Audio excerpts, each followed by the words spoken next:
Traces on the sand. The city was a skeleton, half buried in dunes. Wind dragged sand through hollow windows, filling stairwells, softening the jagged mouths of collapsed towers. Asphalt had dissolved into a pale desert, streets erased by time, names forgotten.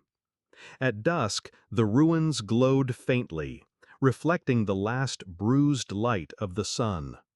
To Mira, it looked like the bones of a creature too large to comprehend, its carcass left for the world to swallow grain by grain. She walked alone, her boots sinking into the shifting surface where sidewalks once ran. A scarf covered her mouth, not against disease, but against the endless dust. Strapped to her back was a pack of scavenger's tools, a light pick, a cracked water filter, a lantern with batteries that hummed like insects. In her pocket rested a single photograph, the only one she still carried. Faded, worn, edges curled. A family she once belonged to, faces she tried to remember. The Great Shutdown had stolen more than networks. It had eaten memory, culture, the threads that bound people to each other. Some had tried to rebuild in the enclaves. Others vanished into deserts and silence. Mira was neither. She was a seeker, moving across the ruins with the stubborn hope that somewhere, among the drowned skeletons of megacities, she might find her family. Or, at least, their traces. The air was dry, buzzing faintly with static, as if some forgotten machine beneath the sand still tried to breathe. Mira had learned not to trust the silence. Silence always hid something. Sometimes the sand itself seemed to whisper, as if the city still spoke through grains that remembered weight, footsteps, voices. She reached the husk of a department store, its roof long since collapsed. Inside, sunlight filtered through steel ribs, casting thin shadows on the floor of sand. Mira lit her lantern, though daylight remained. Shadows played tricks, and she preferred her own. With cautious steps she advanced, scanning the surface. There, faint marks, barely visible. Lines carved into dust, curving like half-letters. She crouched, running a gloved hand across them. Not natural, not wind, not animal. Human, perhaps. The prints led deeper inside. Her pulse quickened. Traces. She followed them through the hollow store, past shelves gnawed by rust, mannequins toppled and broken. Sand trickled from their hollow eyes, giving them the look of mourners. The prints bent around debris, shallow in some places, deeper in others. She measured them with her gaze. Adult, maybe two, walking together. Not long ago. Perhaps a day. Mira pressed on, driven by a fragile thread of hope. It had been years since she'd seen another sign of her family. She'd told herself 100 times they were gone, erased like everything else. Yet hope was a parasite that refused to leave, feeding even on dust. The trail ended in the back of the store, where a stairwell sank into darkness. Mira aimed her lantern down. The beam illuminated crumbled steps, half filled with sand. At the bottom, something glinted. She descended carefully, one step at a time. The walls were moist here, sweating faintly, as if the ruin itself remembered water. When she reached the floor, she saw the source of the glint, a shard of glass, smoothed on one side, etched on the other with faint lines. She picked it up. It pulsed faintly under the lantern's glow. Not just glass. Memory glass. A fragment from before the shutdown, once part of the vast lattice of stored lives. Mira's throat tightened. These fragments were rare, hunted by archivists and thieves. To find one meant luck, or a trap. She turned it in her hand, and for a heartbeat, light flickered across its surface. An image tried to form. Faces, two of them, blurred, dissolving. She thought she saw her mother's smile. Or maybe it was only her longing shaping ghosts. The fragment went dark, as if exhausted. Mira pressed it against her scarf, close to her lips, as though it might breathe warmth into her. Her eyes stung. She wanted to believe. She wanted this sliver of light to mean she was not too late. But in the silence, something moved. A low sound, dragging, like sand disturbed by weight. She lifted the lantern, beam slicing across the basement. Shadows recoiled, but one remained. A figure crouched among collapsed shelves, still, waiting. Its eyes caught the lantern light. Pale, reflective, animal yet human. Mira's chest tightened. Raiders, scavengers, wanderers. The ruins held all kinds. Some were desperate. Some were worse. The figure rose slowly, revealing long limbs draped in ragged cloth. Its face was hidden, mask stitched from scraps of leather. In its hands, a shard of steel sharpened into a blade. The lantern trembled slightly in Mira's grip, though she forced herself still. The figure pointed at the glass in her hand, a gesture silent but clear. It wanted what she had found. Mira's heart pounded. She thought of the photograph in her pocket, of the faces blurred by time. She thought of the faint image in the shard, her mother's smile, or her own imagination. Sand whispered across the steps behind her. More shadows moved.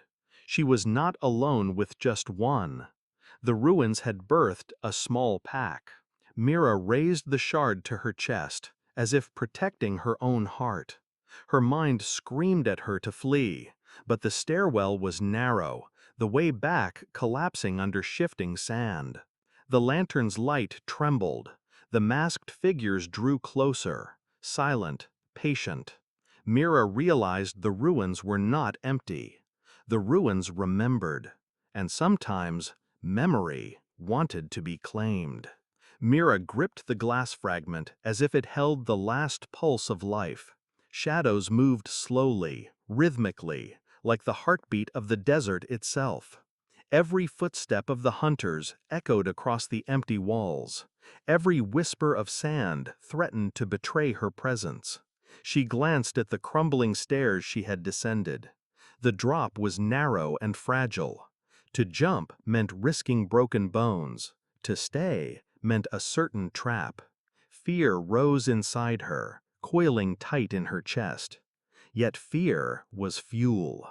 She dropped into a darker corner, pressing against the wall. The shattered shelves formed a shadowy alcove, large enough to hide her, but small enough to remind her that the hunters would not wait. The figures drew nearer. They were silent, but their movements betrayed trained precision. One paused at the edge of a fractured tile, tilting his head as if he sensed her presence. Mira's heart hammered in time with his steps. She had no weapons but the glass fragment, and she knew attacking would be pointless. In the desert, survival favored the unseen, not the strong. Mira crouched and crept along the sandy floor, brushing past the remnants of old pipes and scattered debris. The figures' shadows danced around her, and she learned to feel their distance, their breathing, every shift of weight. Her heartbeat seemed deafening in her ears, and for a moment she imagined they could hear it. Finally, she reached a dead-end corridor. The sand was shallow here, the air thick with dust. Mira inched forward, clutching the fragment of memory tightly. She needed to find a path out of the building and back to the sunlit surface. The sounds of pursuit faded, but the fear remained. Mira forced herself to move deliberately. Each step was calculated. She knew these shadows were not mere scavengers of the desert. They hunted fragments of the past, because they understood the power hidden in these shards. A truth could be revealed, or everything could be destroyed.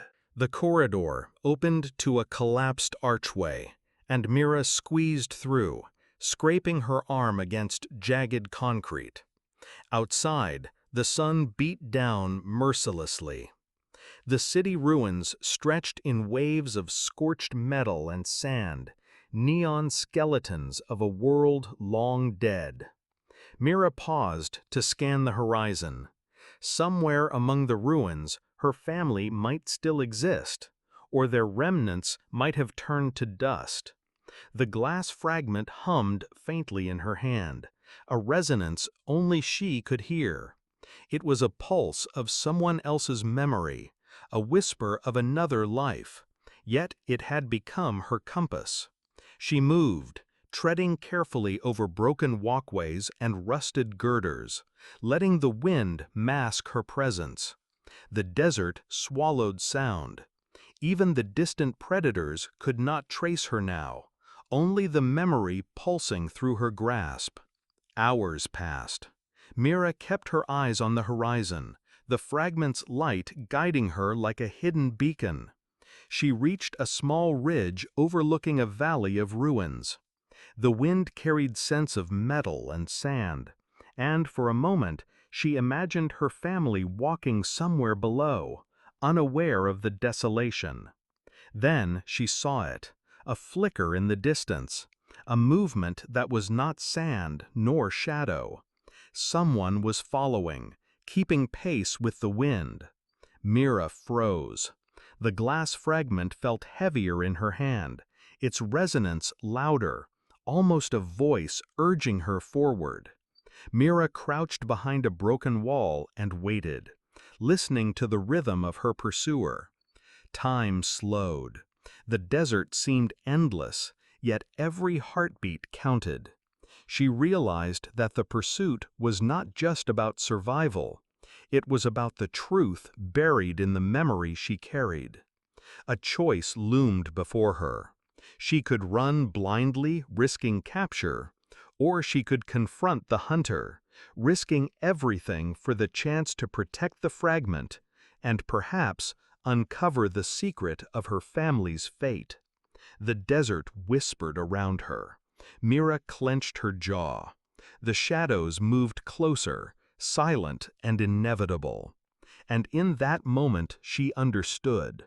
The past was not behind her. It was in her hand, and it demanded a reckoning. Mira stepped from her cover, the fragment catching the dying light, a fragile spark against the vast, unyielding wasteland. The hunter paused, sensing movement, and Mira held her breath, ready to see whether memory would save her or condemn her. Mira moved through the ruins of the desert city, the wind carrying the scent of sand and metal. Broken towers leaned like tired sentinels, their shadows stretched long across the dunes. The fragment in her hand hummed faintly, pulsing with a light she could not ignore. Her eyes traced shapes in the sand, patterns left by footsteps long vanished, hints of a life she could almost remember. Each step seemed heavier than the last, as if the desert itself resisted her progress. She imagined her family somewhere beyond the dunes, echoes of voices she could almost hear. The hunter appeared without sound, a shadow at the edge of her vision. He studied her closely, eyes narrowed beneath a hood, fingers twitching near the grip of his weapon. "You carry something dangerous," he said, voice low, almost a growl. "Some things are better left forgotten." "I can't forget," Mira replied, lifting the fragment. Its surface glowed, showing flickers of faces and places she could not name. The light shimmered over her skin, and she felt warmth that was almost unbearable. The hunter's gaze lingered on her hands, trembling slightly as they clutched the fragment. "Memories are sharp," he said. "They cut deeper than any blade. Once released, They change everything. Mira inhaled the dry, hot air. Around them, the city seemed alive with whispers, the ruins vibrating with the weight of stories buried beneath decades of dust. A fragment of laughter, hers, her brother's, rose on the wind. She couldn't tell. "You're walking into a storm," the hunter warned, stepping closer. "You think you're chasing truth. You're chasing fire." She did not look at him. Her gaze was fixed on the fragment, the fleeting images of a family caught in light and shadow. She saw a hand reaching for hers, a small boy laughing, a mother's eyes filled with fear and love. Each vision pierced her chest, sharp and unrelenting. "I have to see it through," she whispered, voice almost drowned by the wind. "Even if it destroys me, even if the past refuses to let me go." The hunter exhaled slowly. His eyes softened, just enough to show that he understood the weight of her choice. He did not reach for the fragment, did not stop her. He only walked beside her, a silent guardian in the storm of memories. Sand swirled around their feet. Mira felt the fragment pulse faster, the light brightening and then dimming like a heartbeat. She saw fragments of streets long gone, shops that no longer existed, faces turned away in the blur of time. The desert held them all, fragments of the world before, now scattered and fragile. "Whatever waits ahead," the hunter said, voice low, "we face it together." She nodded. The words were small, barely audible, but they carried a weight that matched the desert sky. The fragment's glow bathed their faces in fleeting warmth. Shadows of broken buildings stretched behind them like reminders of a world that refused to end completely. For a moment, Mira imagined stepping into the past itself, feeling the edges of time bend and fold beneath her feet. The wind whispered through the ruins, carrying pieces of laughter, cries, warnings, and longing. She realized the desert was not empty. It was alive with memory. The fragment pulsed again, stronger, brighter, as if responding to her resolve. She tightened her grip. Every step forward felt like breaking through layers of silence, each movement a bridge between now and what had been lost. The hunter's presence at her side was steady, grounding her in the present while the past tried to pull her apart. The ruins pressed close, stone and sand pressing against her mind with the weight of unseen histories. Each pulse of light from the fragment revealed fleeting images, her parents, the boy she might have been, streets that vanished in smoke and memory. "I see them," she murmured, "not in full, not clearly, but enough to feel the ache of absence. They're here, somehow." The hunter's eyes shifted to the horizon, where the sun sank low behind jagged silhouettes of collapsed towers. "Then don't let go," he said, "even if the desert fights you, even if the memory wants to escape." Together they moved, fragments of the past scattering in the wind around them. The city breathed under the weight of forgotten time, each ruin a mirror of what had been and what might never return. Mira felt the fragment's warmth seep into her bones, a fragile thread connecting her to those she sought. She walked with the hunter through the dunes, each step bringing the past a little closer, each pulse of light a reminder of what she might reclaim. The desert stretched infinitely before them, but she no longer felt alone. The fragment's glow lingered, steady, whispering promises and threats alike. Mira's fingers tightened around it. The ruins pressed in. The wind hummed, the shadows danced, and somewhere within the desert, the echoes of family waited, fragile and untamed. The desert stretched endless. Mira clutched the fragment, its pulse guiding her to the ruins ahead.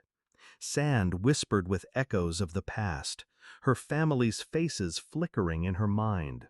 The hunter stayed behind, silent, watching her. "It's all here," he said. "But remember, it's a bridge, not home." Mira stepped forward, the fragment lighting her path. A shimmering portal appeared, the past and present merging. She reached her family, feeling their warmth and recognition. Tears ran down her cheeks, not of sorrow, but of reunion. The fragment dissolved, leaving only its warmth. Mira returned to the ruins, carrying the memory with her. The hunter nodded, impressed. "The past is yours, yet you're still here. That's strength." Mira breathed in the desert anew. Footprints, fragments, voices, everything could be woven into life again. She moved forward, no longer lost, a bridge between what was and what would be.